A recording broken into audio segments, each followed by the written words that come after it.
ABC 10 News at 5 starts right now. This week we saw the Petco Park Superstation close because of a supply shortage, while other vaccine sites advertised hundreds of available appointment slots. We're going to take an in-depth look at the county's uneven vaccine supply. And just hours ago, California lawmakers reached a $6.5 billion deal to reopen our schools. What that will mean for your children. Plus, touchdown confirmed. Perseverance safely on the surface of Mars. yes, touchdown. NASA's Perseverance rover lands on Mars, the critical role it will serve in the space agency's search for signs of life. ABC 10 News at 5 starts now. And good evening. I'm Steve Atkinson. I am joined remotely by my co-anchor Lindsay Pena. We're going to be checking in with her shortly. But first, President Biden and congressional Democrats unveiled their plan to overhaul immigration today. It offers an 8-year path to citizenship, among other things. But as ABC's Karen Travers reports, Republicans are already showing their opposition. Democrats on Capitol Hill say they have a mandate to move forward on immigration reform. We're here today because last November, 80 million Americans voted against Donald Trump and against everything he stood for. The immigration legislation introduced today centering on the priorities laid out by President Biden on his first day in office. The bill creates an 8-year path to citizenship for the estimated 11 million undocumented people in the U.S., providing them a new type of temporary status for 5 years, and then allowing them to obtain citizenship after 3 more years. There is a reasonable path to citizenship. The bill also provides funding for more immigration judges and support staff to help with the backlog of asylum seekers, provides for increased security at ports of entry focused on detecting drugs and other contraband, removes the word alien in the immigration code, and replaces it with non-citizen. Immigration reform is consistently a controversial and complicated issue for Washington. Little progress no matter which party's in power. Senator Menendez saying efforts failed in the past not because of a lack of will. It is because time and time again, we have compromised too much and capitulated too quickly to fringe voices who have refused to accept the humanity and contributions of immigrants to our country. Some Republicans have been critical of the pathway to citizenship. Within hours of assuming office, the new administration was more interested in helping illegal immigrants than helping our own citizens. But the nonpartisan Congressional Budget Office says legalizing more non-citizens would expand the economy and boost tax revenue. The White House concedes this bill is not bipartisan, and there are already signals it could be broken up into smaller bills that could have support from both Democrats and Republicans. Karen Travers, ABC News, Washington. And now to the latest on the coronavirus. The Petco Park Superstation is getting ready to shut down once again because of another supply shortage. This is a live picture right now. Not many cars going through there at this point. San Diegans anxiously waiting to get their shot before the site closes for the next 2 days. The latest closure is due to the result of bone-chilling winter storms that have swept much of the U.S. So here's what we know so far. The site is going to close tomorrow and Saturday, but could extend to Sunday and Monday. Anyone with an appointment during that closure will have their appointments rescheduled. In the meantime, all county pods and the San Marcos Superstation will be offering second doses only. And all 3 Sharp-sponsored county locations will only have enough doses for Pfizer appointments tomorrow through Sunday. Those would be for the Sharp vaccination Superstation centers in the South Bay here in Chula Vista, in the Grossmont Center Mall in La Mesa, and our clinic in the city of Coronado. Palomar Health says it will be closed tomorrow but open Saturday to give out those Moderna vaccines. Scripps Health says it hasn't had to delay or cancel any appointments at this time. But the winter storms are not the only thing complicating our vaccine rollout. In the last few days, we have seen an uneven supply of doses. Our ABC 10 News anchor Derek Stahl is going in depth to explain the logistics. This week, the vaccination center at Petco Park had to shut down for 3 days because a shipment of doses never arrived. But at the same time, Sharp Healthcare announced it had doses. Enough for 2,000 appointments at sites in La Mesa and Chula Vista. One county spokesman tells me the vaccine logistics are mind-boggling for 2 reasons. First, they're dealing with 2 vaccine makers. Some vaccine sites use Pfizer, some use Moderna, some use a mixture of both. The Petco site is administering Moderna The Chula Vista site is administering Pfizer. So when we miss a shipment of Moderna, then that impacts one site, that does not impact the other site. The other reason is a little more complicated. San Diego County gets a certain number of doses from the state each week and distributes those doses to vaccination sites. Some of those sites are run by the county itself, others are run by healthcare providers like Sharp, Scripps, or UC San Diego. But those hospital systems don't just get doses from the county, they also get some doses directly from Pfizer and Moderna for their patients and staff. And sometimes they can shift things around. We do, I will say, have generally very good cooperation with our healthcare providers. So they may get their own dosages for their internal use, and then we supply dosages when they're staffing a pod. But they've been very flexible and very willing to loan some of theirs to help bridge us through, and we have worked very, very collaboratively there. These tangled supply chains are one reason why the state is turning over vaccine distribution to Blue Shield over the coming weeks. A county spokesman says they expect Blue Shield will consolidate things, so there are fewer steps in between the drug makers and the vaccination sites.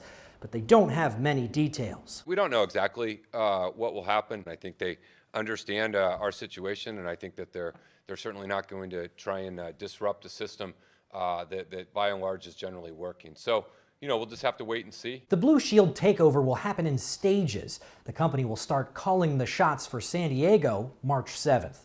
Derek Stahl, ABC 10 News. So as of today, more than 525,000 people in San Diego County have been vaccinated for COVID-19.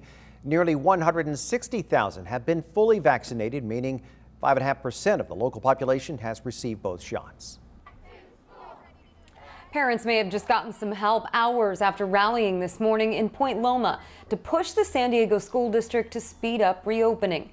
Today, California lawmakers agreed on a so-called safe and open school plan. The $6.5 billion plan overhauls the governor's highly criticized $2 billion plan that asked schools to reopen by February. It won't force schools to reopen, but provides more funding if they choose to. To get funding, districts must offer in-person classes by April 15th to vulnerable students. And here are the latest numbers for San Diego County. 810 new cases of COVID-19 were reported today, bringing our total to just under 255,000. And there were 36 new deaths, bringing that total to more than 3,100. A new CDC report says that life expectancy in the U.S. dropped 1 year during the first half of 2020, no doubt because of COVID-19. That's the biggest drop in life expectancy the country has seen since World War II. Health experts say that it shows the profound impact of COVID-19, not just on deaths directly due to infection, but also from heart disease, cancer, and other conditions. And you can keep up with any developments surrounding the pandemic by downloading our free mobile app. Just go to the App Store and search 10 News. All right, you are looking at the first images taken from NASA's Perseverance rover moments after a touchdown on Mars. Truly an amazing day. Perseverance has been traveling through space since the end of July. As ABC's Irene Shaw explains, the rover's mission is to look for signs of ancient life on the red planet. Does life exist on Mars, or has it ever? With today's historic touchdown, we could soon have that answer. We've been thinking about the possibility of life on other planets for hundreds of years now. And this is our first opportunity to perhaps find it. And liftoff. After 7 months of flying through space at 50,000 miles per hour and 7 very tense minutes, NASA's rover Perseverance touched down. Touchdown confirmed. Perseverance safely on the surface of Mars, ready to begin seeking the signs of past life. The most advanced robot to ever go into space, finally touching down on an ancient dried-up lake called Jezero, beaming back its first images. Perseverance has within it the most complex, sophisticated robotic system we've ever sent outside of Earth. Perseverance is equipped with 23 cameras, which should capture its landing on Mars. But it's also going to be collecting samples from the planet. Scientists say it might take years for those samples to return to Earth for analysis. But depending on what is discovered, it could change how we see the rest of the universe. Based on everything we know about that environment, it was habitable. Life should have been there.